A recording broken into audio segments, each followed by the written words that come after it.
Hello everyone, welcome to my class and in previous lecture we have studied about seminiferous tubules. Today we will discuss about interstitial cells or Leydig cells. Right. So let's start. तो जैसे कि मैंने बताया था कि जो पहले हमने ये डिस्कस कर लिया था सेमनिफरस ट्यूब्यूल्स के बारे में. आज हम लेडिक सेल्स की बात करेंगे. मैं आपको दिखा देती हूँ इस पिक्चर के थ्रू कि लेडिक सेल्स हैं कहाँ पे. Give me a minute. ये देखिए, ये हैं आपके लेडिक सेल्स. सो लेडिक सेल्स क्या है, इनको इंटरस्टिशियल सेल्स भी बोलते हैं. इंटरस्टिशियल सेल क्यों बोलते हैं, क्योंकि देखिए अगर ये सेमनिफरस ट्यूब्यूल्स हैं, ठीक है, ये सेमनिफरस ट्यूब्यूल है, ये सेमनिफरस ट्यूब्यूल है, तो इंटरस्टिशियल सेल अंदर पाए जाते हैं इनके. ठीक है, जितने भी सेमनिफरस ट्यूब्यूल्स हैं उनके बीच में ग्रुप होता है पॉलीगोनल सेल्स का, जिनको हम इंटरस्टिशियल सेल बोलते हैं. और ये कनेक्टिव टिश्यू मतलब ये कनेक्ट कर रहा है दो सेमनिफरस ट्यूब्यूल्स को या ये तीन सेमनिफरस ट्यूब्यूल्स को. ठीक है, तो मैं आपको कलर डिफरेंशिएशन करके बता दूं. जैसे कि ये है आपका रेड कलर से, जैसे ये मान लीजिए ये सेमनिफरस ट्यूब्यूल है. ठीक है, ये सेमनिफरस ट्यूब्यूल है, ये सेमनिफरस ट्यूब्यूल है. हाफ हाफ सेक्शन बताया हुआ है इसका. ठीक है, और पर्पल कलर से मैं बता रही हूँ आपको लेडिक सेल्स. ये जो है लेडिक सेल्स है, पॉलीगोनल सेल्स हैं ये. और ये पाए कहाँ जाते हैं, कनेक्टिव टिश्यू के अंदर. अब कनेक्टिव टिश्यू में येलो कलर से एक बता रही, ये कनेक्टिव टिश्यू है, this is your connective tissue. तो कनेक्टिव टिश्यू के अंदर पाए जाते हैं लेडिक सेल्स. ठीक है, इनको इंटरस्टिशियल सेल्स भी बोलते हैं, पॉलीगोनल सेल्स भी बोलते हैं. और ये सेमनिफरस ट्यूब्यूल्स के अंदर, मतलब जैसे ये सेमनिफरस ट्यूब्यूल है, ये सेमनिफरस ट्यूब्यूल है, तो इसके अंदर. अब इनका फंक्शन क्या है, लेडिक सेल्स का फंक्शन क्या है कि जो लेडिक सेल्स है वो क्या करते हैं, मेल सेक्स हार्मोन सिक्रेट करते हैं. कौन सा hormone, male sex hormone. Male sex hormone, pen ही नहीं चल रहा मेरा. तो ये लेडिक सेल्स क्या करते हैं, मेल सेक्स हार्मोन सिक्रेट करते हैं, जिसको क्या कहते हैं, टेस्टोस्टेरोन. टेस्टोस्टेरोन जो कि क्या है, एक मेल सेक्स हार्मोन है. ठीक है, testosterone, this is your mail sex hormone, blood में सिक्रेट करते हैं. चलिए, ये बात होगी इंटरस्टिशियल सेल के बारे में, इतना ही है. बाकी हम बात करेंगे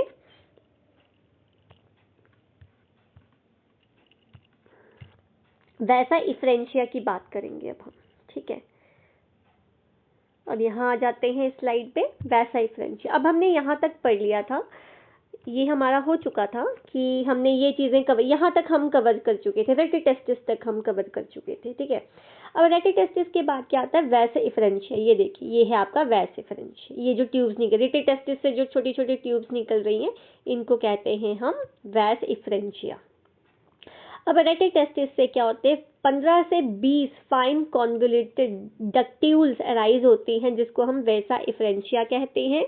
ठीक है, और वो ट्यूनिका एल्बुजिनिया को भेद के बाहर निकलती है. अगर ये ट्यूनिका एल्बुजिनिया, जैसे मैंने बताया था ना, ये ट्यूनिका एल्बुजिनिया है, तो इसके बाहर निकलती हैं वो वैसे इफ्रेंशिया. ठीक है, और वो कहाँ, किसके अंदर चली जाती है, epididymis. This is your epididymis. ये जो मैं पर्पल कलर से कर रही हूँ, ये है आपका epididymis. This is your epididymis. So what happen, these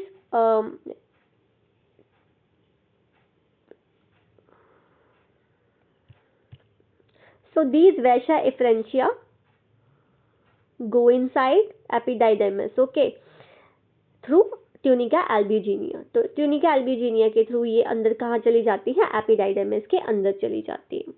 Now Vas efferentia at places bear cilia to aid in sperm transport. तो Vas efferentia के कुछ कुछ जगह पे क्या होता है, सीलिया होते हैं. इसके अंदर क्या होते हैं, सीलिया होते हैं. ठीक है, सीलिया, जैसे फॉर एग्जाम्पल ये लाइन है तो इसके अंदर सीलिया होंगे, ऐसे ऐसे, मतलब हेयर्स की तरह प्रोजेक्शंस होंगी, उनको सीलिया कहते हैं. ठीक है, तो अब सीलिया क्या कहते हैं, अब यहाँ पे क्या बनते थे, स्पर्म बन रहे थे. ठीक है, सेमनिफरस ट्यूब्यूल्स के अंदर क्या बनते हैं, स्पर्म्स बनते हैं. अब स्पर्म यहाँ से आते हैं, यहाँ से आते हैं ट्यूबली रेक्टी के थ्रू, कहाँ जाते हैं, रीटेटेस्टिस. रीटेटेस्टिस से वो कहाँ जाते हैं, वैसा इफ्रेंशिया से होके कहाँ चले जाते हैं, वो एपिडाइडर्मिस के अंदर चले जाते हैं. अब हम डिस्कस करेंगे एपिडाइडमिस के बारे में. This is your epididymis. I am showing with the red colour. ठीक है, ये आपका है एपिडाइडमिस.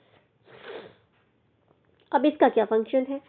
अब ये लॉन्ग ट्यूब होती है जो कि बहुत ज़्यादा कॉइल्ड है, टाइटली पैक्ड है, इलोंगेटेड होती है, फ्लैट सी बॉडी होती है इसकी. ठीक है, टेस्टिस के पीछे की तरफ पे ये पाई जाती है.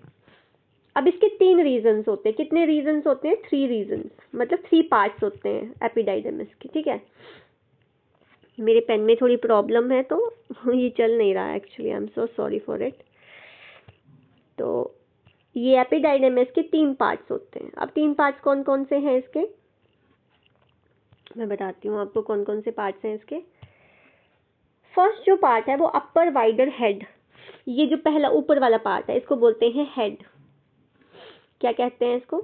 हेड बोलते हैं. HEAD head. और कैपेट एपिडाइडमिस भी बोलते हैं. CAPUT. ये देखिए ये लिखा हुआ है कैपेट एपिडाइडमिस. जो हेड है उसको कैपेट एपिडाइडमिस भी कहते हैं. अब ये क्या रिसीव करता है? What it receives? It receives the वैस इफरेंशिया. अब ये वैस इफरेंशिया आ रहे हैं तो कैपेट एपिडाइडमिस क्या करता है? वैस इफरेंशिया को रिसीव करता है. अब बीच वाला जो पार्ट है उसको बोलते हैं बॉडी. ये बॉडी वाला पार्ट है. बीच वाला पार्ट बॉडी है. सबसे पहला हेड जिसको हम कैपेट एपिडाइडमिस कहते हैं.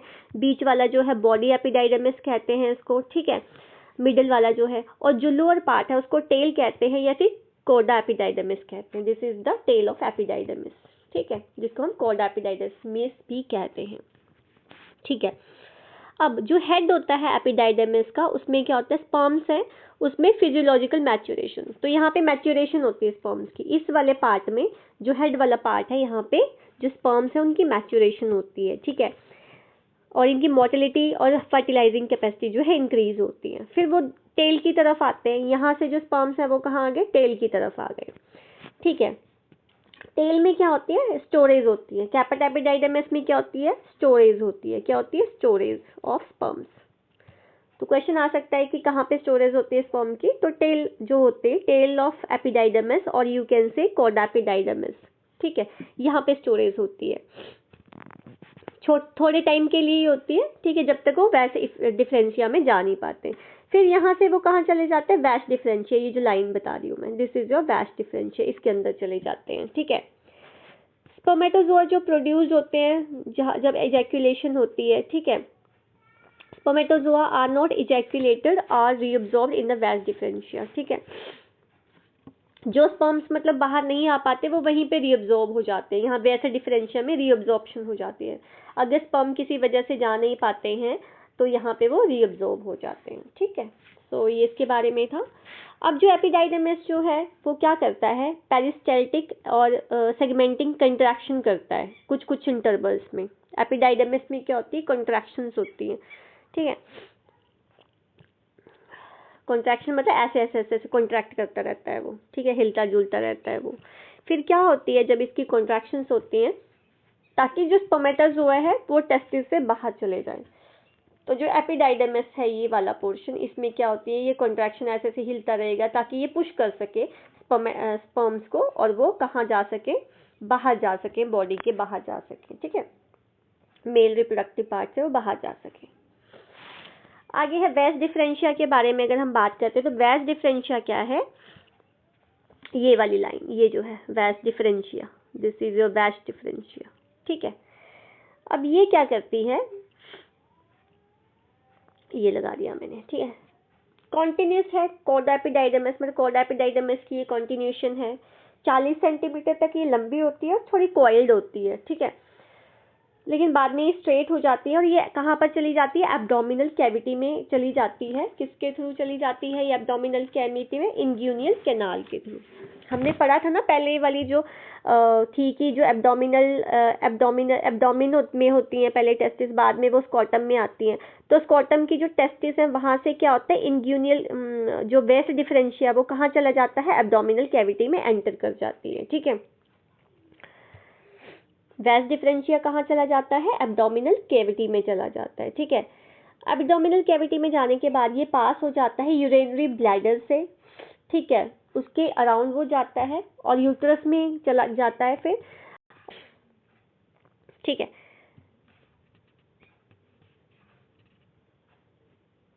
इजैक्यूलेटरी डक्ट जहाँ पे ये बनाता है तो उसके एंड पे जो वैस डिफरेंशिया है वो इनलार्ज हो जाता है और एक स्पिंडल लाइक एम्पुला बनाता है टेम्परेरी स्टोरेज ऑफ स्पर्मेटोजोन के।